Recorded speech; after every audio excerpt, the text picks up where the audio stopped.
Oi, meninas, indo para a segunda parte agora com a doutora Carol. Só tô esperando ela entrar. Vocês podem enviar as perguntas ali pela caixinha de perguntas. Eu vou desativar os comentários porque daí fica melhor para vocês verem a doutora, tá bom? Oi, tudo bem, Mega?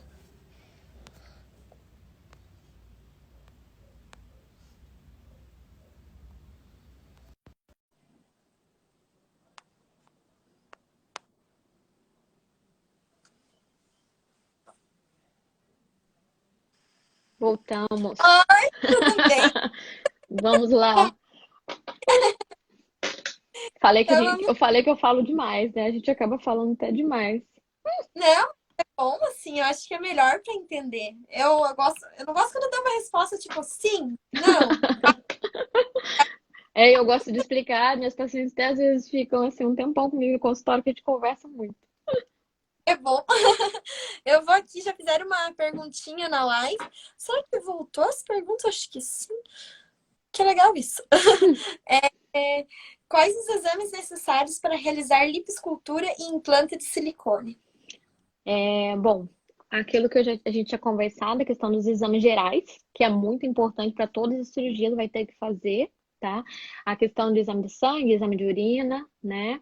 O risco cardíaco, até eu vou fazer uma live com uma colega minha cardiologista para explicar em relação a isso, que isso é uma pergunta muito comum, não tem muito a ver com a pergunta que você fez agora, mas as pacientes às vezes mais velhas perguntam em relação à pressão alta, tudo isso, então é importante a gente fazer uma avaliação cardiológica. Então, a gente tem que ver se essa paciente tem ou não, né? Então, a avaliação não só do eletro, mas a avaliação geral da paciente é importante no pré-operatório. E na questão da cirurgia plástica em si, para fazer a lipoescultura, é importantíssimo a gente pedir ultrassom de parede abdominal, para ver se não tem uma hérnia, alguma coisa na região do abdômen, ali na hora que a gente for fazer a lipo, né? Do abdômen, é importante a gente ver se não vai ter nada ali que possa acabar interferindo na cirurgia. E da mama, a questão do ultrassom, né? Que a gente pede para as pacientes em geral, a mamografia em alguns casos, e a ressonância em outros casos, principalmente em pacientes que já têm a prótese e querem fazer a troca, ou tem alguma complicação, ou tem dor que pode acontecer, a gente pede a ressonância, que a ressonância em si, a ressonância magnética, é o melhor exame daí para avaliar mamas que tem já o implante mamário ali. Uhum, obrigada. Eu vou colocar mais uma perguntinha Uhum, aqui da caixa, que daí eu vou me localizar aqui onde que eu tenho que começar a fazer as tá. perguntas. A Isa perguntou, no caso de abdominoplastia com lipoaspiração, é verdade que a gordura lipada acima do estômago não é muito... A gente já não fez essa pergunta? Não, você perguntou a questão se tinha alguma complicação de fazer muita lipo da região aqui superior. E ela tá falando na questão da abdominoplastia em si e a lipo, né? É, É, é uma ela falou assim, quando não é muito lipada, pois tem muito risco de necrose? Essa é a pergunta dela. Isso pode acontecer. Então, quando a gente faz a abdominoplastia em si, a gente tem que cuidar em questão da retirada do retalho que a gente faz do abdômen e depois faz a lipo. É importante a gente cuidar para não ter sofrimento do retalho. É que nem quando a outra pergunta que você tinha feito, daquela lipo que a gente acaba fazendo no abdômen superior ali. Lembra que a paciente perguntou se a gente faz muita lipo ali, o que que pode acontecer? É o sofrimento. E quando a gente faz a abdominoplastia, a chance de ter um sofrimento do retalho é ainda maior, porque a gente vai retirar uma parte da barriga aqui embaixo. Então a gente tira, a gente desce o retalho e faz uma lipo ali para tentar melhorar o aspecto do abdômen, né? Então é importante a gente fazer a lipo em alguns casos, mas não é só a lipo que vai fazer o estômago não ficar alto, como é conhecido, né? Mas sim a aplicatura da musculatura que a gente faz na abdominoplastia. O que é aplicatura? É aquela costura que eu te falei da musculatura do abdômen que a gente acaba fazendo para dar a cintura para a paciente e, consequentemente, com essa aplicatura, com essa costura, a gente consegue melhorar a questão do abdômen superior também, que as pacientes reclamam do abdômen alto. Então, isso daí também é um dos responsáveis de não deixar o abdômen alto. Então, não é só a lipo em si, né, que precisa limpar muito. Ah, mas precisa limpar muito pro estômago não ficar alto. Não, não é só isso, é um conjunto de fatores ali durante a cirurgia que a gente tem que fazer e sempre, né, com parcimônia, para não ter complicações aí e não causar um sofrimento depois do retalho ali da barriga. Uhum. Obrigada, doutora. Perguntaram se tem algum problema em fazer lipo sem ter filhos. Uh-uh. Na verdade, problema nenhum.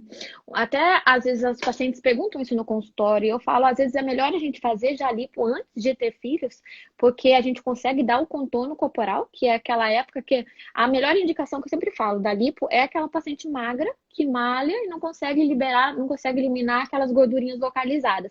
Essa é a melhor indicação de lipo. Mas a gente faz em pacientes em sobrepeso também, sem problema nenhum. Quando a gente faz em pacientes que não têm filhos, a gente faz a lipo, a gente dá o contorno, né, na paciente, a gente melhora todo esse aspecto. E aí, quando a paciente tiver filho, posteriormente, acabar engordando por causa da gravidez, pode ser que acabe nem engordando muito, porque a gente já teve toda a cirurgia prévia, né? Então, isso pode acontecer. Então, não tem necessidade. Às vezes, eu até indico, falo assim, olha, melhor fazer agora. Aí, depois, quando você tiver filhos, a gente vê se precisa fazer alguma outra cirurgia, a gente faz.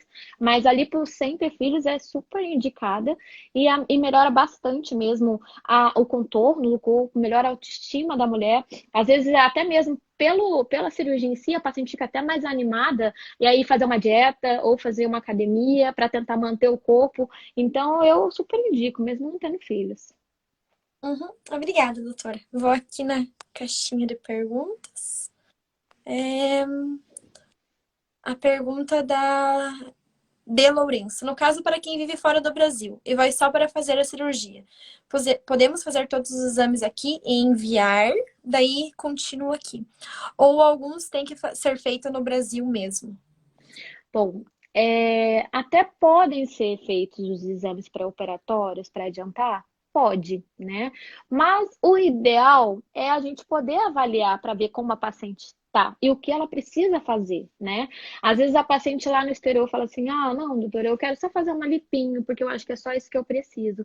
Mas às vezes não é. Às vezes a gente tem que fazer uma abdominoplastia, tudo isso. Ah, mas eu só quero adiantar os exames. Eu posso adiantar? Pode adiantar os exames, como uma paciente, por exemplo, que mora em outro estado, ou uma paciente que mora na cidade vizinha e vai vir em consulta comigo, pode me trazer os exames depois, não tem problema nenhum. Mas pode ser que depois precise fazer outros exames complementares no Brasil também, né? Mas já pode fazendo para adiantar, não tem problema. Até operei esses tempos uma paciente de Portugal, ela veio já, fez os exames, me trouxe, a gente operou, agora fazendo pós-operatório, ela vai voltar para Portugal. Então, assim, a gente consegue fazer a cirurgia na paciente de fora? Consegue. Mas aí a gente precisa também fazer a avaliação dela, com certeza, antes da cirurgia, e conversar e definir qual o melhor tratamento cirúrgico aí. E se precisar repetir o exame, a gente repete aqui, às vezes é bem rapidinho, não tem problema nenhum. Uhum. Obrigada, doutora. Meus seios são um pouco flácidos. Basta colocar silicone ou precisa fazer masto? Então, é aquele negócio do depende, né? O que é esse flácido que você me fala? Às vezes o seu flácido é um flácido muito pouquinho, às vezes é um flácido muito flácido. Se, por exemplo, sua mama for um flácido pequeno, não tem muita pele, não tem nada, às vezes só uma inclusão do implante mesmo em si, já vai preencher essa flacidez e vai melhorar o aspecto da sua mama, né? Agora, minhas mamas, elas são flácidas e muito caídas, eu não gosto. Ou às vezes a minha areola é muito mais baixa. Então, se a gente colocar um implante, alguma coisa, pode ser que ela acabe caindo até mais. Então, nesses casos, a gente tem, não precisa nem ser bem uma mastopexia, a gente retira um pouco da pele mesmo em si, só para dar uma melhorada nessa flacidez, e não faz aquele T, aquela extensão toda da cicatriz. A gente pode fazer, às vezes, uma cicatriz menor ali, mas aí retira um pouco de pele para dar um aspecto melhor, né? Mas, às vezes, se for pequeno mesmo a sua flacidez, aí só a inclusão do implante mamário já vai melhorar bastante o aspecto, aí não precisa fazer mastopexia. É por isso que eu sempre falo, às vezes as pessoas me perguntam, mas eu falo assim, olha, a gente precisa fazer avaliação individual, porque quando a gente vê, quando a gente palpa, até mesmo quando a gente consegue conversar com o paciente e sentir o que ela quer, só na consulta que a gente consegue definir mesmo o tratamento definitivo. Mas, no caso dela, da pergunta dela, dá, sim, para ser só implante, mas aí depende do quanto de flacidez ela tem. Uhum. Obrigada. Na minha abdominoplastia, usa dreno? Uso. Na verdade, assim, eu uso dreno, na verdade, de rotina. Na abdominoplastia, eu coloco dreno porque durante a cirurgia pode acontecer da gordura da lipo, né, acabar se acumulando ali. Então, de rotina, eu uso o dreno. O dreno, a paciente fica 7 dias com aquele cachorrinho, que eu falo que tem que aprender a dar com aquele cachorrinho. E aí, no 7º dia, geralmente a gente tira. Se tiver drenando menos, até um pouco antes dá para tirar. Mas mesmo na mini, eu coloco o dreno. Uhum. É, dores no peito pós anos de prótese, é normal? Não é normal.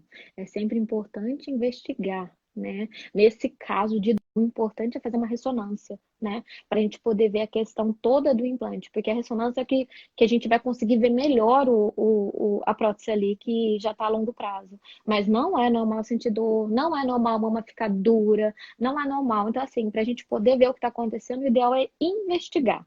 Então, sempre que você, eu costumo dizer, o corpo dá sinais. Então, sempre que você tiver um sinal de alerta, presta atenção e investiga. Ah, isso não for nada, tudo bem, mas o ideal é sempre investigar. Uhum. Obrigada. Hum. É, a pergunta é essa. Quando eu deito de lado, sinto as minhas próteses ficarem grudadas na sua base, como se encostassem. Porém, quando estou normal, elas estão até separadas. Será que a pele descolou por baixo? Só tenho essa sensação na base. Vamos ver se eu entendi essa pergunta. Ela disse que quando ela deita, ela sente que as mamas se encostam, é isso? Isso, mas só na base. Só na base. Bom, na verdade, assim, é tudo questão de posição, às vezes, né? Normal a gente deitar, principalmente quando a gente deita de lado, pode acontecer da mama realmente encostar. E se isso acontece só quando você está deitada, tudo bem, pode acontecer, né? Porque nas outras posições, pelo que eu entendi, ela não sente isso, né? É mais quando ela deita. Então, quando acontece isso, pode ser que seja só um sinal normal mesmo, que as mamas podem acabar se encostando, né? Então, não precisa se preocupar se nas outras posições ela permanece na posição certa.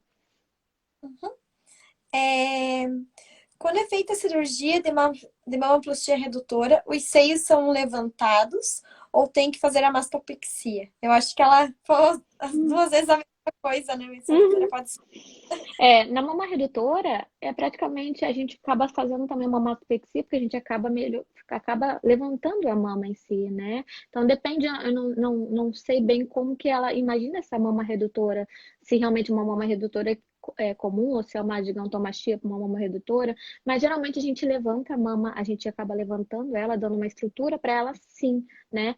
Porque é o que a paciente quer. As mulheres, quando procuram a cirurgia, o que elas querem é levantar a mama. Ah, mesmo assim, mas ela é grande, eu quero diminuir por causa das minhas costas. Tudo bem, a gente vai reduzir a dor nas costas por causa do peso da mama, mas a gente tem que levantar elas também, né? Então a gente acaba fazendo a mastopexia. Obrigada. Doutora, fala sobre Botox. Ah, eu adoro também o Botox. Sou meio suspeita pra falar. Porque o que que acontece? O Botox em si, ele é prevenção, né? Ah, tem uma data, uma idade para começar a usar Botox? Não. Você começa a usar o Botox para prevenir de ter aquelas rugas, aquelas marcas de expressão que você tem com o passar dos anos. E por que você tem essas marcas de expressão? Porque a gente faz muita expressão quando conversa. Até meu Botox já tá vencendo, porque a gente acaba fazendo muita expressão. A gente tem exposição solar. Então, são vários fatores que acabam fazendo que a gente acabe formando as rugas, né? Que são as rugas dinâmicas que a gente fala. Então, o Botox é muito bom para usar como prevenção dessas rugas, né? Então, a gente faz geralmente em regiões que a gente tem bastante expressão, que é a região da testa, né? Às vezes tem situações até que o Botox ele ajuda, por exemplo, no sorriso gengival, pacientes que sorriem e aparece muita gengiva, então o Botox ajuda nessa parte, né? Às vezes ele ajuda também a levantar um pouquinho o ângulo da boca, que às vezes é mais caidinho, a gente consegue melhorar com o Botox. Mas o Botox em si é para isso, são para as rugas dinâmicas.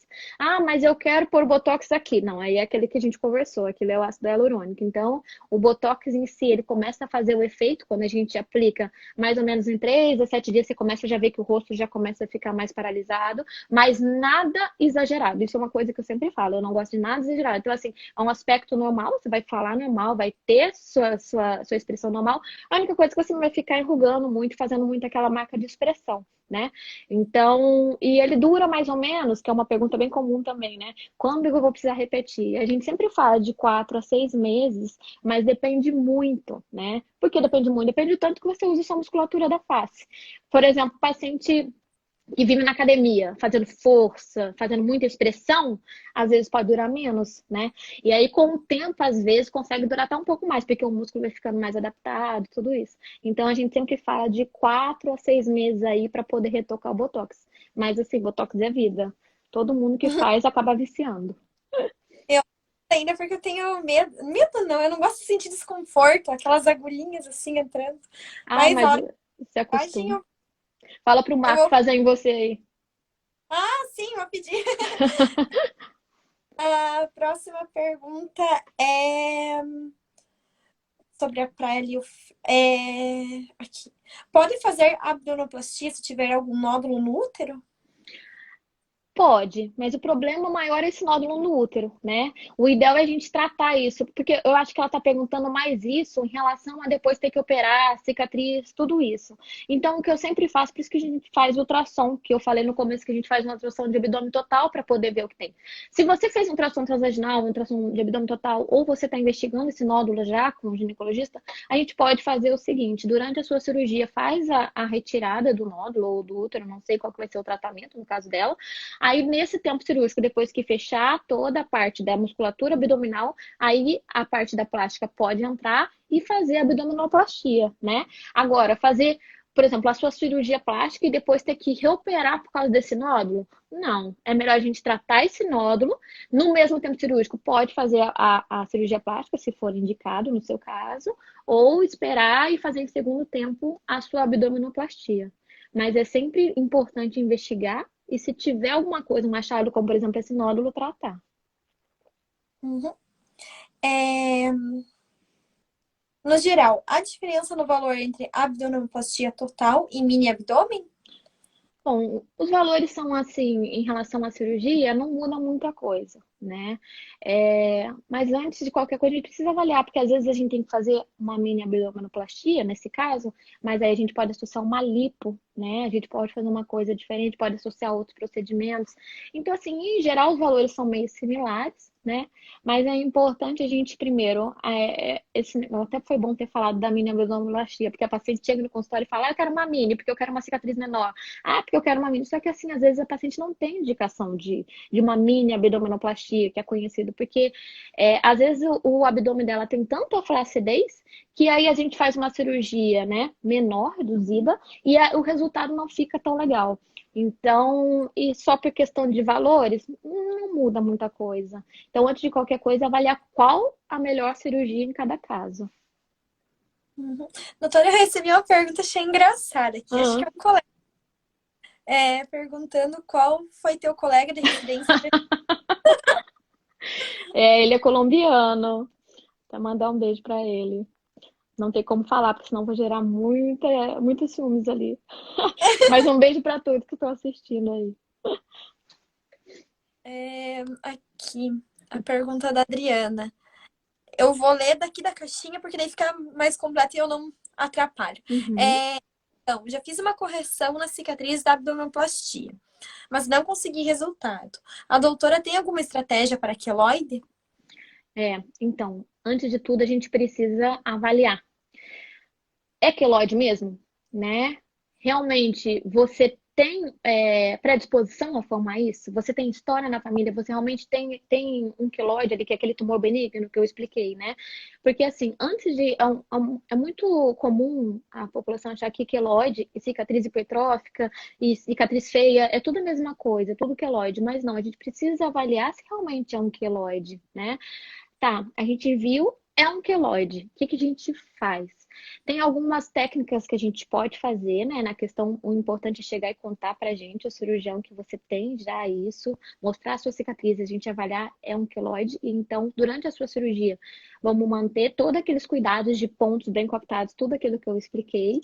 E tem alguns tratamentos no pós-operatórios que a gente pode fazer para tentar reduzir a incidência de queloide, né? Um desses tratamentos é a beta-terapia, que a gente faz em até 48 horas do pós-operatório da paciente, que a gente pode encaminhá-la para fazer esse tratamento e diminuir a incidência de queloide, né? Ah, vai ser 100% de certeza que não. Não, mas vai reduzir muito. Então, por isso que é super importante no pré-operatório a gente conversar e se você tiver algum problema de cicatrização, falar para o cirurgião para poder tomar as medidas, né, para tentar evitar disso acontecer ou pelo menos diminuir o risco. Uhum. A próxima pergunta é: tenho lido sobre tantos riscos para mamoplastia em aumento, como doenças do silicone. Você indicaria essa cirurgia para um parente? Estou muito receosa quanto à cirurgia. Sim, na verdade é que esse assunto ficou muito em alta, na verdade, ainda está em alta em relação ao linfoma, relacionado aos implantes mamários, mas é um número muito pequeno e tem alguns implantes que podem causar mais, outros menos. De qualquer forma, que ela me perguntou em indicar para algum parente, sim, indicaria, como indico para minhas pacientes, como eu mesma tenho, como indicaria para minha mãe, se fosse preciso, indicaria. O principal cuidado é sempre fazer um acompanhamento, né? Usar os tipos de implante que tem maior chance disso acontecer, porque pode acontecer, mas não é muito comum, e sempre cuidar e acompanhar, né? Que nem aquela pergunta que você me fez em relação, eu sinto dor, é comum? Não, não é comum. Então, por isso que é importante, mesmo com o implante, se a longo prazo você tiver qualquer coisa, fazer a investigação. Mas eu indicaria sim para algum parente, não precisa ter medo.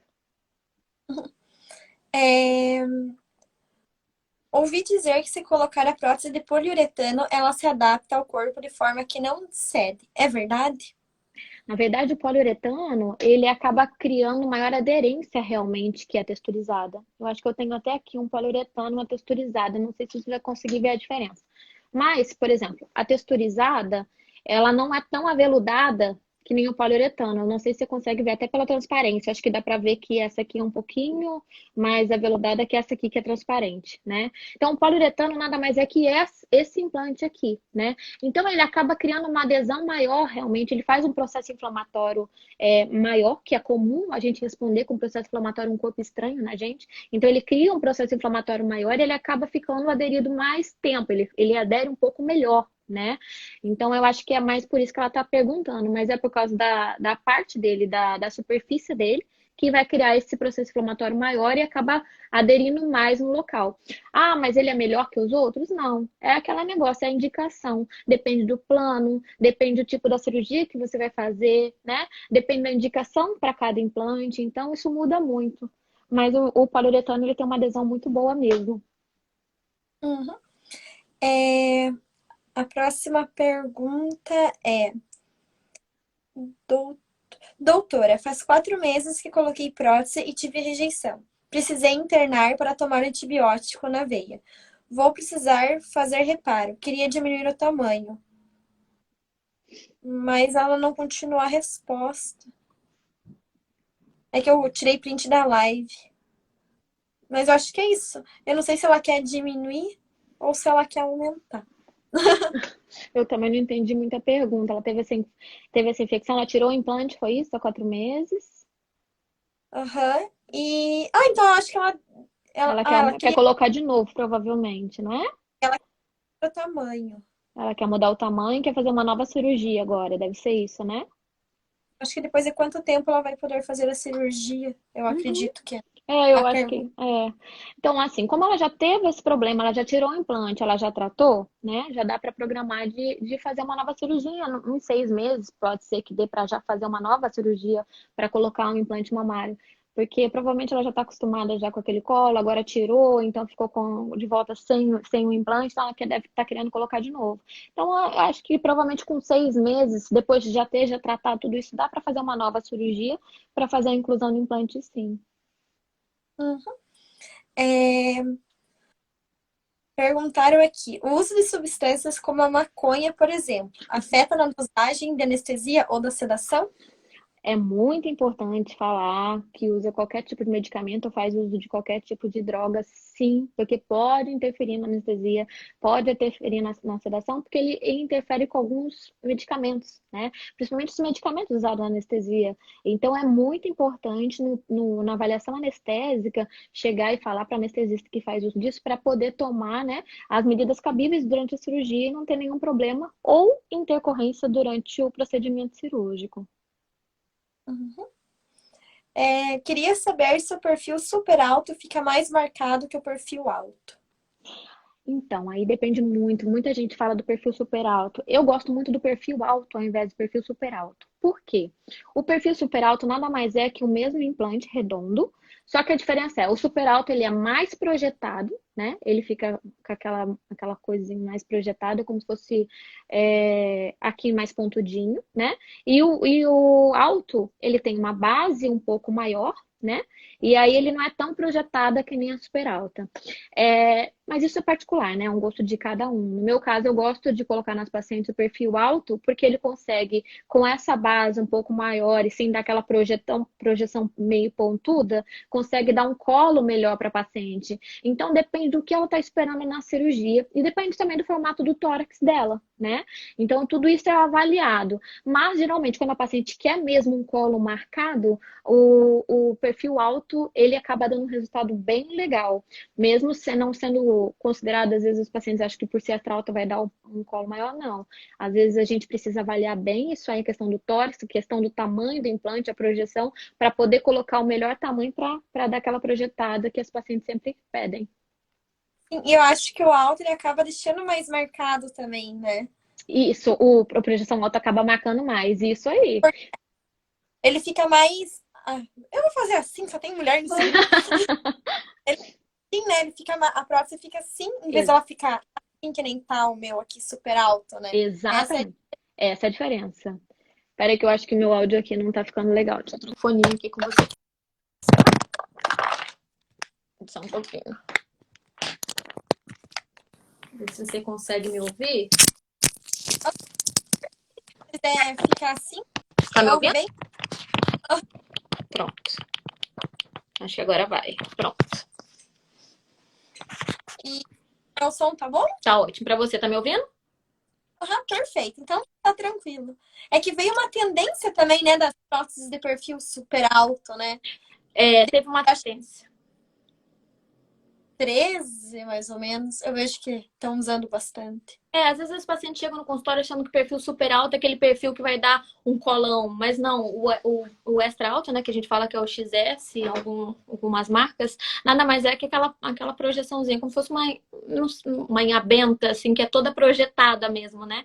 Então aí depende, às vezes não é aquilo que a paciente quer, a paciente não quer aquela projeção, né, na frente, a paciente quer o colo, então a gente precisa preencher isso aqui, e para preencher isso aqui, para dar aquele colo marcado, a gente precisa às vezes ter uma base mais larga, uma base maior que tenha a extra alta, para poder dar aquela salientada aqui, que nem você fez aí com você mesmo, levantou e falou assim, para dar essa projeção, exatamente, para dar essa projeção. Uhum. Obrigada, doutora. Nada. Perguntaram tratamento com radioterapia para queloide. É seguro? Tem alguns casos que a radioterapia pode ajudar, sim, mas hoje em dia um dos tratamentos mais usados, né, que no caso, a beta-terapia mesmo, né? Ela é segura? É segura. Ela, na verdade, assim, quando você vai fazer a beta-terapia, eu já pude até acompanhar algumas pacientes minhas que foram fazer, a gente consegue colocar como se fosse a radiação, onde vai entrar ali mesmo, bem localizada na cicatriz. Então, é todo feito um trabalho durante a beta-terapia que coloca bem certinho toda a proteção em volta da cicatriz, então a radiação acabou indo bem certinho ali na cicatriz mesmo, onde ela tem que ir, né? Então é seguro sim, porque é feito todo um preparo, o médico que é responsável pelo procedimento está lá o tempo todo, então tem que fazer toda a parte mais orientada, né? Mas é seguro, porque acaba sendo localizada na cicatriz. Uhum. Eu vou fazer aqui umas perguntinhas que fizeram aqui também agora no ao vivo. Tá. Ó, tão louca pra saber qual é as próteses que a doutora usa. Mas as duas marcas são meio que marido e mulher, né? É É a história. Um é brasileira e o outro é alemão. isso aí. A ideia. Aqui, deixa eu ver. Ah, acho que a menina que fez aquela pergunta da contratura, ela mandou aqui de volta. Eu vou ler bem completinho agora. Boa noite. Fala minha, por favor. Fiz mamoplastia tem 1 ano e 4 meses. E já tive contratura capsular. Meu médico agora está indicando eu colocar a prótese por trás do músculo. Está certo? Então, a gente precisa avaliar para ver realmente a indicação para a gente fazer, ou é submuscular ou subglandular. Às vezes a gente precisa sim mudar o plano, né? Às vezes você teve algum problema, alguma complicação que agora a gente só consegue corrigir colocando embaixo do músculo. Então, assim, não tem como eu falar para você se está certo ou não está certo sem poder te avaliar por completo, ver teus exames, ver o que que aconteceu, ver o porquê que foi realmente retirado, ver como que é o aspecto da sua pele hoje, se você tem uma cobertura boa ou não para colocar um novo implante e fazer a cobertura só com só subglandular, né, que a gente coloca, ou se tem que realmente mudar de plano. Em alguns casos tem que mudar de plano, né? Não tem muito o que fazer.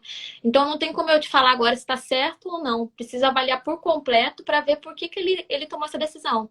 Mas se ele falou isso, provavelmente é porque no seu caso deve ser submuscular nesse momento, né?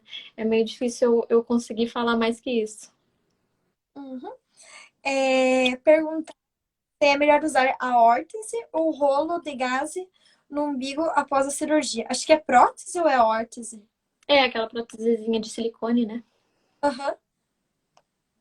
Perguntaram qual que é melhor, se é a prótesezinha ou o rolo de gaze no umbigo. No pós-operatório imediato, que ela perguntou. Não, ela não especificou. Tá, vamos lá. No pós-operatório imediato, quando a gente faz o primeiro curativo, geralmente eu coloco um pouquinho de gás ali só para fazer um curativo inicial, né? Geralmente o silicone, que é aquela prótesezinha de umbigo que a gente acaba colocando, eu gosto de colocar mais quando os pontos já estão cicatrizados, para aquilo lá não causar tensão na cicatriz, né? Porque ele fica ali causando uma tensãozinha local. Então a gente pode usar sim, mas geralmente depois que tira os pontos, no meu caso, né? Nas minhas pacientes, quando eu oriento, tiro os pontos e aí depois eu coloco ali a prótese de silicone para tentar expandir um pouco aquele orifício que pode acontecer de às vezes ficar um pouquinho mais estenosado, mais apertado. A prótese em si é para melhorar esse aspecto. Mas aí depende se vai usar gás ou silicone, porque aí são indicações diferentes. Uhum. A Adriana perguntou quando a paciente já tem queloide, tem alguma dica? E quando a paciente é de pele morena e queloide, como fazemos? Tá. Aí já é o tratamento do queloide em si mesmo, né? Se realmente é o queloide que você tem, Adriana, né, que perguntou, se realmente for o queloide que você tem, Adriana, aí a gente tem que tratar como se fosse um tumor benigno, que é como é considerado o queloide, né? Não adianta simplesmente a gente ressecar, né? Retirar esse queloide e reestruturar. Porque você vai ter isso de novo, né? Você já tem predisposição a formar isso.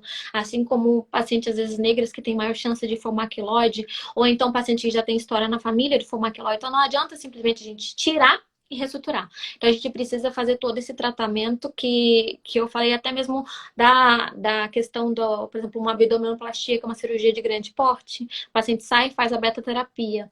Se a gente for ressecar o seu queloide, se for simplesmente só no braço, é pequeno, a gente vai fazer a mesma coisa, vai ressecar seu queloide, vai reestruturar. E aí é importante entrar também de volta na questão da beta-terapia. Ela ajuda demais em questão de tentar diminuir a proliferação dessas células ali que vão fazer formar o queloide, né? Então é um tratamento complexo que dá para melhorar, mas é que eu sempre falei, não que não vai ter, né? Pode ser que diminui a chance sim, mas não tem como garantir que não vai ter. Uhum. Depois da gestação, quanto tempo depois posso fazer a masto e a abdominoplastia? Depois o quê? Não entendi o começo. A gestação. Ah, da gestação. Geralmente, isso é uma pergunta bem comum, né? Quanto tempo que a gente pode fazer? Geralmente a gente pede para fazer 6 meses após parar de amamentar, né? Para fazer a mastopexia ou mesmo a abdominoplastia, a gente espera um tempo, por quê? O que a gente precisa é a questão da mama. O que que a gente precisa levar em consideração a produção do leite, né? Então, isso daí a gente precisa diminuir a parada de produção de leite, terminar a amamentação, esperar um tempo até parar e fazer a cirurgia. Ah, mas em 6 meses, se eu não parar de produzir o leite, eu vou poder operar? Aí a gente faz algumas medicações que diminuem ou até mesmo interrompem a produção desse leite e a gente consegue te operar. Ah, mas e o abdômen? Por que que eu tenho que esperar isso tudo? Até tem uma paciente agora que acabou de ganhar o neném, já o neném dela já tá com 6 meses, mais ou menos. O problema maior é você não pegar o seu filho no colo depois, né? Você fazer a força, né? Se você tá com uma criança pequena, você acabou de ter um filho, você tá se recuperando de uma cesárea, de um parto, a gente espera essa recuperação sim, mas aí a gente também tem que preparar você para o pós-operatório, em relação a esforço físico, em relação a andar curvada por um período. Então, Então, geralmente, o tempo, assim, pra gente esperar para fazer a cirurgia, a gente fala mais ou menos de 4 a 6 meses depois de parar de amamentar. E sempre se programando para o pós-operatório. Obrigada. A Cristiane perguntou: quanto tempo ficar sem atividade física após a abdominoplastia? E ela quer saber também qual é o risco de abdominoplastia. Tá, o tempo para ficar sem atividade física na abdominoplastia é um pouco relativo. Qual tipo de exercício, né? Caminhada. Caminhada, eu geralmente libero a paciente a fazer com 30 dias, já poder voltar a fazer uma caminhada, poder fazer uma atividade um pouco mais. Que exige um pouco mais de mobilidade, né? Agora, abdominal. Eu peço para esperar um tempo. Por quê? É aquela questão que eu te falei. Quando a gente faz a costura da musculatura da barriga, a gente acaba aumentando a tensão ali e também fica os pontos ali na região da musculatura abdominal. Então, se você forçar antes do tempo, isso pode romper. Então, em questão de fazer abdominal mesmo, de 3 a 6 meses, dependendo do caso, mas a atividade física a gente vai liberando aos poucos a partir dos 30 dias. Uhum. E você falou das explicações, né, que ela perguntou? Não sei se foi isso. Dos riscos. Dos riscos da abdominoplastia, os riscos como se fosse qualquer outra cirurgia, né? Aí, em questão da plástica em si, em questão de você não fazer esforço para não abrir os pontos, não alargar a cicatriz, né? Cuidar com o dreno, que você vai ter que ficar 7 dias. Pode acontecer de ter um sofrimento ali embaixo da cicatriz, se você tiver muita tensão. Então, são alguns riscos, assim, específicos da abdominoplastia que podem acontecer. Uhum. Ainda sobre a abdominoplastia, perguntaram quando faz abdominoplastia e amarra a musculatura, ela pode soltar com o tempo e para ter diastase? Pode acontecer. Principalmente se você tiver uma outra gestação, isso pode acontecer, né? De ter uma nova diastase. Se você ficar naquele efeito sanfona, engorda, emagrece, pode acontecer do abdômen distender e voltar, e aí ficar com aquela diastase. Então, assim, pode acontecer? Pode acontecer, né? Não tem como falar que não vai acontecer nunca mais, mas pode acontecer, sim. E daí o fator que pode causar são diversos fatores. Uhum. Obrigada. Eu vou aqui na live de novo. Deixa eu Ficou uma. apertar. Aham. Aqui. Ó, mas perguntaram umas 500 vezes aqui das marcas que a doutora trabalha. Ai, ó, não perguntaram preço, que em todas as lives ficam perguntando de preço, sabe? Agora, Falei, aí todo mundo ficou curioso. sim. Aqui é a pergunta da V. Posso fazer abdominoplastia e seios no mesmo dia? Pode sim. Mas isso aí a gente precisa avaliar, é o que eu sempre falo, a gente precisa avaliar antes se você tem condições cirúrgicas para isso, né? Por isso que é importante a gente fazer um exame, a gente fazer a avaliação pré-operatória. Se você for liberado pelo seu cardiologista e tiver com condições para aguentar esse tempo cirúrgico, a gente pode fazer sim. É bem comum a gente fazer mama e abdômen no mesmo tempo cirúrgico, né? Porque o importante disso tudo é a gente ter a liberação do cardiologista, porque a paciente ter condições da cirurgia e também aquela prevenção toda que eu te falei da trombose, aí nesse caso entra a bota de compressão pneumática, né, e um pós-operatório anticoagulante, mas se realmente for um abdômen e uma mama com liberação, a gente consegue fazer no mesmo tempo cirúrgico, sim. Uhum.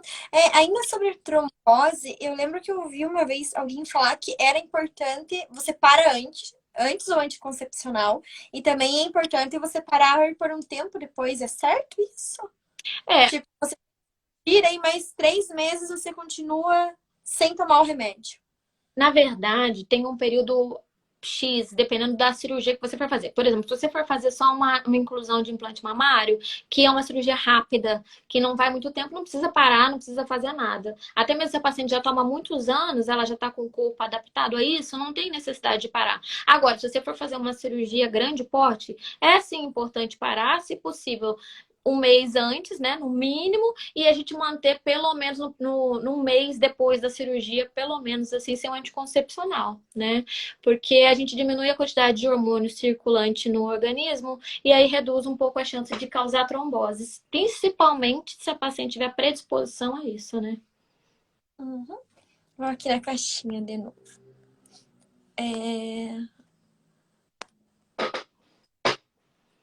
Poxa. Perguntaram o que a doutora usa para acabar com o bigode chinês. Aí é o preenchimento, aquele negócio da gente fazer o ácido hialurônico, fazer toda a estrutura da face, em questão de tentar melhorar o suporte da face, a estrutura da face com ácido hialurônico, que daí melhora bastante o bigode chinês. Agora, se for um bigode chinês por causa de muita pele, muita flacidez da face, aí não adianta, aí é só a cirurgia da face mesmo para conseguir melhorar esse excesso de pele que está causando o bigode chinês. Então, por isso que tem que avaliar para ver qual o melhor tratamento no seu caso. Uhum. Aqui perguntaram se pode fazer cirurgia dos seios e diminuir pela areola. Pode, mas aí tem que. Qual o tipo de diminuição que ela quer da mama? Qual é a redução da mama que ela vai fazer, né? Se for uma redução grande, não tem como fazer simplesmente pela areola, né? Se for uma coisa pequena, uma retirada pequena de pele, alguma coisa assim, até dá para reduzir um pouco, mas não é muito comum fazer só pela areola, não. Só se for alguns casos, por exemplo, em caso de mama tuberosa, alguma outra coisa assim que daí faz pela areola, se tiver indicação, mas assim, redução da mama mesmo pela areola é muito difícil fazer. Tem que fazer o Tzinho mesmo, infelizmente, fica com aquela cicatrizinha. Uhum. A Camila perguntou que ela quer fazer uma mamoplastia redutora com prótese e depois engravidar. A mama vai cair? A mama vai cair? Pode cair, né? Pode cair. Não que vá cair, mas não quer dizer que sempre vai cair, não. Pode acontecer de cair, né? Não tem como eu falar que não vai cair. Por quê? Vai ter vários efeitos nisso. Vai ter o efeito da gravidade, que eu já te falei que a mama ela bascula, então ela vai pegando o formatinho dela, vai cair um pouquinho. Vai ter o fato dela poder engordar um pouco durante a gestação. Vai ter o fato dela ter que produzir leite depois, que ela pode produzir uma grande quantidade de leite e pode causar um aumento grande da mama e depois acabar diminuindo, e aí a flacidez. Então, assim, vai acontecer?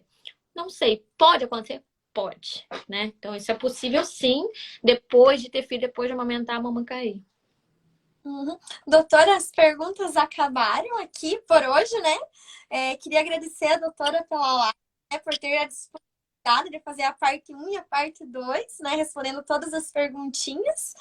E quem sabe marcamos uma futuramente, porque eu adorei a doutora, muito querida. Ai, que bom, adorei a live com você também, foi bem legal essa interação aí com o pessoal. Eu agradeço o convite, né? E fiquei bem feliz também de ter feito a live aí, Mari. Obrigada pelo convite. Imagina, boa noite, então. Tchau, meninas. Boa E noite. até. Tchau, Mari. Opa!